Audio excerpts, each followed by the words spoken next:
Hello people, WhatsApp. मेरा नाम है Vishishta and I welcome to all to yet another session of the Hindu analysis. आज हम डिस्कस करने वाले हैं 30th ऑफ अप्रैल का newspaper which is today's.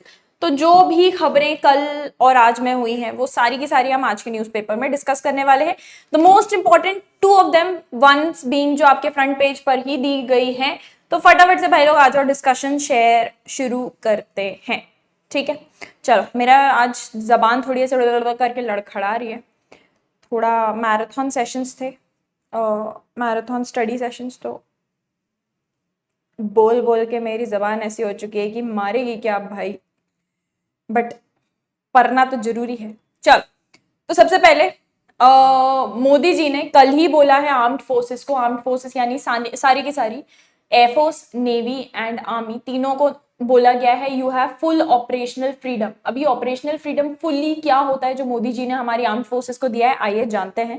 So affirming that it is India's national resolve to deal with the crushing blow which was dealt on Pahalgam, which is in Jammu and Kashmir, on 22nd of April.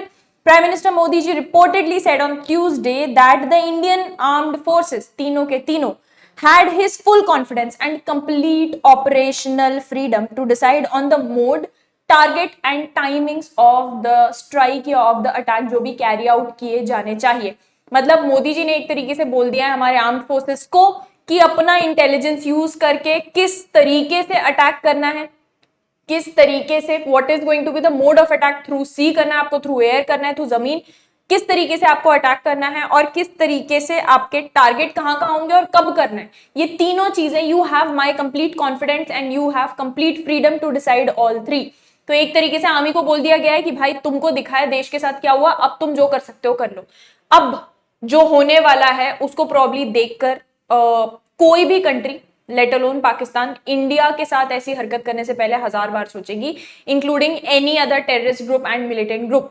क्योंकि army को complete freedom देना is a huge thing. हमारी army बहुत कुछ की capable है, सालों से हम बहुत बार सुनते आ रहे हैं कि एक बार कभी भी आप इंटरव्यूज वगैरह देखते हो आर्मी ऑफिसर्स, चाहे रिटायर्ड आर्मी ऑफिसर्स के ही इंटरव्यूज, वो हमेशा बोलते हैं कि आपको केपेबल नहीं है what Indian army is capable of, आपको पता नहीं है what Indian army is capable of. एक बार हमारी हाथ की हथकड़ियां खोल के देखो। तो फिगरेटिवली एक तरीके से बोला जाए तो मोदी जी ने उनके हाथ की हथकड़ियां खोल दी और बोला है कि जो दिखाए सो करो, बस ये अटैक दोबारा, मतलब एक एग्जाम्पल हमको सेट कर देना है कि भाई दोबारा ऐसा कुछ करने से पहले इंसान 1000 बार सोचे और फिर 2000 बार और सोचे। इसको कहते हैं कंप्लीट ऑपरेशनल फ्रीडम। किस तरीके से मोड ऑफ अटैक, क्या टारगेट्स होंगे आपके अटैक के और क्या टाइमिंग्स होगी आपके अटैक की, ये सारी की सारी चीजें अब complete discretion of the army के ऊपर छोड़ दिया गया है। Of India's response in the aftermath of the last week's terror attack at Pahalgam that left 27 people dead. The Prime Minister is reported to have said this during a meeting with Defense Minister Rajnath Singh, और इनके साथ साथ अलग अलग हमारे army chiefs के साथ भी मीटिंग की गई है, नेवी चीफ, एयरफोर्स मार्शल, इन सबके साथ मीटिंग। तो in the meeting what who all were present was, of course, our Defense Minister, Mr. Rajnath Singh, our National Security Advisor, Mr. Ajit Doval, our Chief of Defense Staff, which is Mr. Anil Chauhan, या Secretary General Anil Chauhan, Chief of Defense या Army Chief, general Upendra Bakshi, air force chief उनको बोला जाता है air marshal AP Singh, and navy chief उनको बोला जाता है एडमिरल मिस्टर दिनेश के त्रिपाठी। ये सब मीटिंग में मौजूद थे, यहाँ आपको पिक्चर में दिख सकता है। इन सब के साथ एक क्लोज डोर मीटिंग हुई जिसमें ये अनाउंसमेंट किया गया है। गवर्नमेंट फोर्सेस का ये कहना है कि ये जो हाई लेवल हडल मतलब एक साथ मिलकर बात करना, high level huddle, it was held a day before prime minister is set to preside over a meeting with of the cabinet committee on security. ऐसा पहलगाम के बाद होने वाली ऐसी ये second meeting is going to be happen very soon. Prime Minister Modi expressed complete faith and confidence in the professional abilities of Indian armed forces, said a source in the government. He said that they, yani ki armed forces, have complete operational freedom to decide on the mode, targets and the timings of our response. Tuesday's meeting indicates that some military location is being considered to follow a series of diplomatic measures announced against the Pakistan following the Pahalgam attack. Meanwhile जो intelligence based targets हैं already sources निकाले जा चुके हैं, counter terrorist operations जहां चल रहे हैं पाकिस्तान के एरियाज के अंडर आते हैं, they are continued in Kashmir already. Defence sources का ऐसा कहना है इवन सीज फायर वायलेशन जो हाल ही में पाकिस्तान ने 27-28 तारीख को रातों रात किया था, अनप्रोवोक्ड सीज फायर वायलेशन, इसका भी करारा जवाब और स्ट्रॉन्ग रिप्लाई इंडियन आर्मी ने दिया है। तो बहुत ही जल्द हमको देखने को मिल सकता है कुछ बड़ा अटैक या कुछ बड़ा retaliation from the side of the army, the navy and the air force. Next, supreme court ने पूछा है कि what is wrong with using Pegasus for national security. अब ये समझने से पहले कि भाई व्हाट इज रॉन्ग, ये समझना जरूरी है कि पेगासस होता क्या है, किस चीज का नाम है ये। So Pegasus is basically a spyware जो कि it is developed by Israeli forces या rather Israel. So Pegasus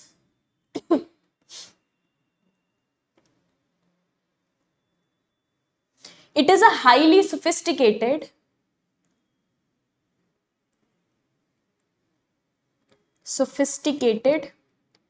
and controversial spyware, मतलब एक तरीके से जनरल पब्लिक के ऊपर स्पाई करने का तरीका है। इट्स अ स्पाईवेयर जिसको डेवलप किया गया है by Israeli cyber intelligence, Israeli cyber intelligence group, ठीक है।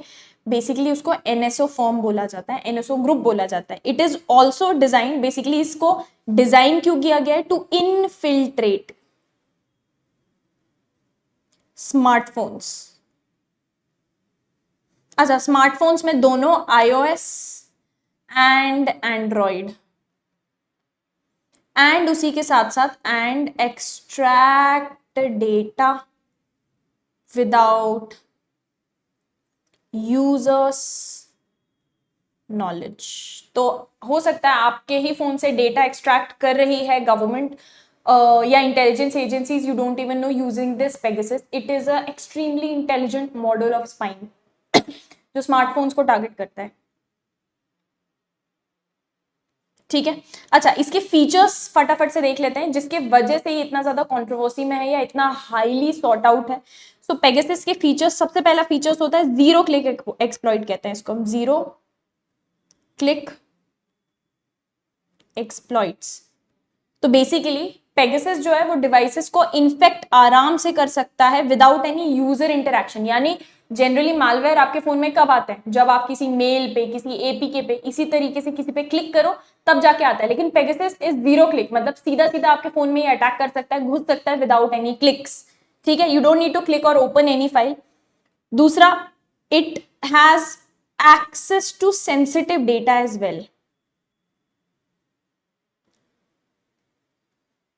सेंसिटिव डेटा यानी कि आपके सारे के सारे मैसेजेस, बोलने को व्हाट्सएप होता है end to end encrypted, but ये व्हाट्सएप मैसेजेस को भी टारगेट कर सकता है, उनको भी एक्सेस कर सकता है। So all your messages, emails, आपके फोटोज, आपके call logs and even encrypted apps. Encrypted apps में आ जाता है आपका व्हाट्सएप, सिग्नल, टेलीग्राम भी इनक्रिप्टेड में आता है। इन सब के मैसेजेस एक्सेस कर सकता है। तीसरा फीचर, इनके पास अगर आपके फोन में पेगासस स्पाईवेयर आ चुका है तो उनके पास आपके माइक्रोफोन एंड कैमरे का एक्सेस भी आ जाएगा। मतलब आपके कैमरे, आपके फोन के कैमरे के through they can look around whatever is happening around you and they can have access to that information as well. And साथ ही साथ the stealth operation, it has been designed specifically to avoid any kind of detection. मतलब आपके phone में अगर है तो आपको कहीं कुछ दिखेगा भी नहीं, कुछ गड़बड़ नहीं दिखेगी, आपका फोन जैसे चल रहा है वैसे ही चलता आएगा। तो it is completely free from any kind of detection. और बाद में अगर आप फॉरेंसिक्स में जाके अपना फोन छोड़ते भी हो तो बहुत एक्सट्रीम फॉरेंसिक एक्सपर्ट ही शायद पकड़ पाए कि हाँ आपके फोन में पेगासस कभी ना कभी था। अदरवाइज फॉरेंसिक में भी मिनिमल ट्रेसेस वो छोड़ के जाता है। तो it's extremely highly sort out. हाल ही में यूएस की एक रिपोर्ट आई थी जिसमें यह पाया गया है कि India is one of the users of Pegasus spyware. तो उसी से रिलेटेड यहाँ पे केस चल रहा था। तो सुप्रीम कोर्ट में बेसिकली पिटिशंस फाइल की गई थी, जिसमें जो कॉमन पीपल है उनका बोला गया था, इंक्लूडिंग अ जर्नलिस्ट, उनकी साइड से पिटिशन फाइल करके बोला था भाई दिस इज राइट, हमारी जो राइट टू प्राइवेसी है उसको इन्फ्रिंज कर रहा है ये। तो सुप्रीम कोर्ट ने पूछा है पिटिशनर्स से कि if there was something wrong on government's part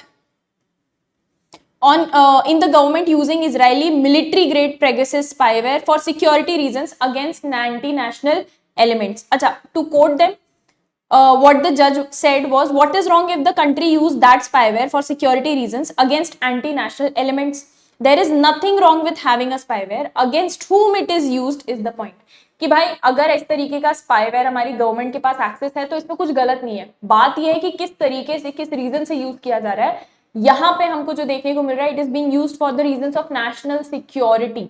तो ये नेशनल सिक्योरिटी के रीजंस की क्योंकि यूज किया जा रहा है, तो वी बिलीव, ऐसा सुप्रीम कोर्ट ने बोला, it is a completely valid reason. ये observation came after senior advocate Dinesh Dwivedi. उनका ये कहना था कि भाई एक बहुत ही बेसिक क्वेश्चन है इन दिस लिटिगेशन कि वेदर और नॉट गवर्नमेंट के पास पेगासस है, एंड दूसरा question if it is used for illegal surveillance on private citizens. ये दो मेजर या रादर एक मेजर क्वेश्चन है।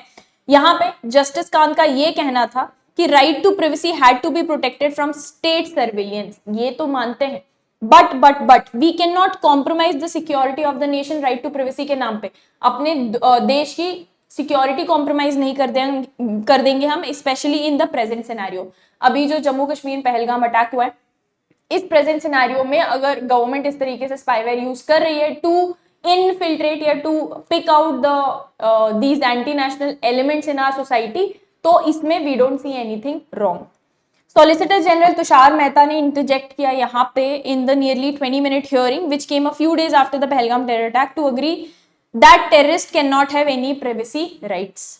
अच्छा, जो पिटिशनर्स थे उन्होंने, they were being represented by very senior advocates जैसे कि Kapil Sibal, Shyam Divan, mister Dwivedi and others. They sought to have the disclosure of the final findings of a top court appointed technical committee को एक supreme court ने appoint किया था, जिन्होंने forensics करके, digital forensics conduct करके ये निकालना चाहा है कि basically mobile where were hacked और नॉट। ठीक है, mister Sibal appearing for the journalist petitioner Paranjoy Guha Thakurta, he said that there was added proof now in the form of एक यूएस के district court decision and report जो कहता है कि India was one of the countries जहां पर पेगासस इंप्लॉय किया गया था फॉर सर्विलियंस। तो आगे धीरे धीरे करके हम देखेंगे what further hearings have to declare. Next भाई, कनाडा में रिसेंटली इलेक्शंस हुए थे, तो कनाडा के नए prime minister mister Mark Carney जो लिबरल पार्टी से हैं, इस फेडरल इलेक्शंस में जीते हुए capping a stunning turn around in the fortunes fuelled by the US president Donald Trump's annexation threats and trade wars. Mister Carney के जो rival थे, जो पॉपुलिस्ट कंजर्वेटिव पार्टी के leader Pierre Poilievre, he was set to be voted out of a seat in the parliament बहुत ही जल्द। जो liberals है ना, they were projected to win more than parliament's 343 seats than the conservatives. It was not immediately clear if they would win with an outright majority, मतलब at least 172 seats की majority चाहिए थी। शुरुआत में समझ नहीं आ रहा था, या फिर बेसिकली उनको छोटे पार्टी पे कोalition बनाने के लिए डिपेंड करना पड़ता। अल्टीमेटली विक्ट्री स्पीच में मिस्टर कार्ने ने स्ट्रेस किया the importance of unity in the face of Washington threats. तो ये जो पूरा ट्रेड वॉर चल रहा है चाइना के साथ, ये बेसिकली यूएसए ने कनाडा के अगेंस्ट भी बहुत सारे हैवी टैरिफ्स वगैरह अनाउंस किए थे।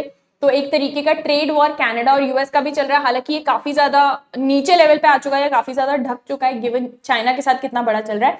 सो the loss of a seat representation in Ottawa district in Monday's election capped the swift decline in the fortunes of mister Poilievre, जो कि कंजर्वेटिव पार्टी के हैं। Finally Canada has a new prime minister which is mister Mark Carney. Coming on to the next important news, Maharashtra government ने announce किया है एक financial assistance of ₹50 lakh for Pahalgam के जो भी अटैक विक्टिम्स हैं। तो चीफ मिनिस्टर देवेंद्र फडणवीस ने ट्यूसडे को अनाउंस किया है एक फाइनेंशियल असिस्टेंस का पैकेज ₹50 लाख का ईच हर एक के लिए for the families of 6 Maharashtra residents killed in the Pahalgam terror attack.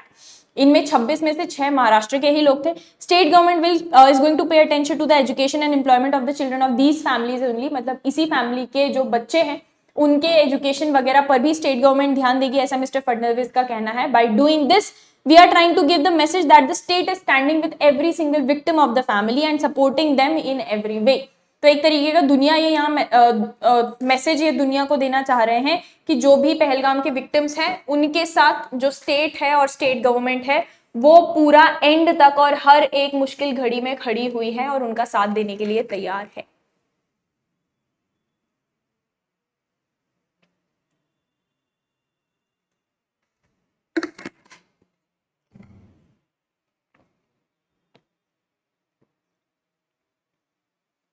Coming on to the next one, आपने प्रॉब्ली इंस्टा वगैरह पे देखा होगा एनसीईआरटी की काफी ज्यादा it has been trolled and slammed for अपनी 4th क्लास की मैथमेटिक्स की बुक में जो एक राइनोसॉरस प्रेजेंट किया है, वन हॉर्न राइनो। तो basically they are going to pass off an African rhino as a one horn Indian rhinoceros.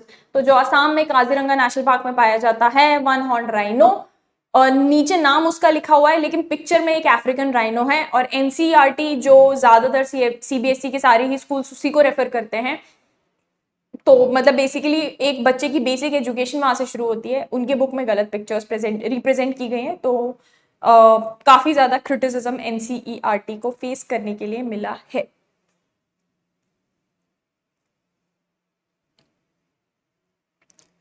Coming on to the next one, strong and weak monsoons can influence marine productivity in the Bay of Bengal. ऐसा एक study का कहना है जो कि explore कर रही है फ्लक्चुएशंस जो इंडियन समर्स में आ रहे हैं, या इंडियन समर मॉनसून पिछले 22,000 सालों से आ रहे हैं।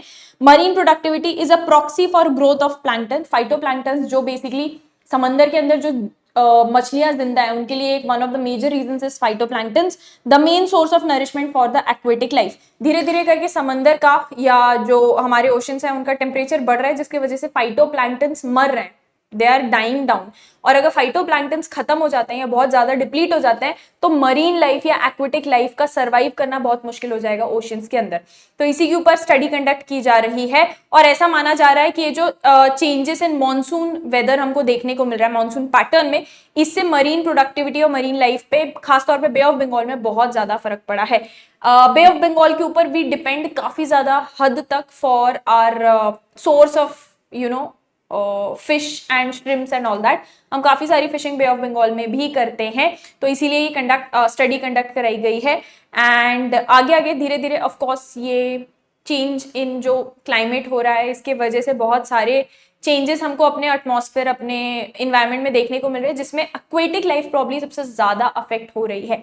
इसके अलावा हमने फिश ट्रॉलिंग के बारे में पढ़ा था, आपने देखा होगा इंडियन ओशन में कि बॉटम ट्रॉलिंग जिसको बोला जाता है, सबसे नीचे से ऐसे फिशिंग इस तरीके से की जाती है कि नीचे से घसीटती हुई जाली जाती है, जिसकी वजह से अगेन फाइटोप्लैंक्टन्स और कोरल्स ये सब उखड़ उखड़ के दे आर डिस्ट्रॉइड। ये भी काफी सारे इंडियन फिशरमैन करते हैं इन द सदर्न साइड, तो इसको भी श्रीलंका ने और बहुत सारी और कंट्रीज ने भी क्रिटिसाइज किया है और इंडियन गवर्नमेंट को बोला है कि प्लीज आप ये रुकवाएं। ठीक है, so with that's all for today. I am going to see you again on tomorrow जब हम डिस्कस करेंगे 1 मई को क्या क्या हुआ। So I guess I'll take your leave and thank you all for joining me in today's session. This is Vishishta signing off. Bye bye.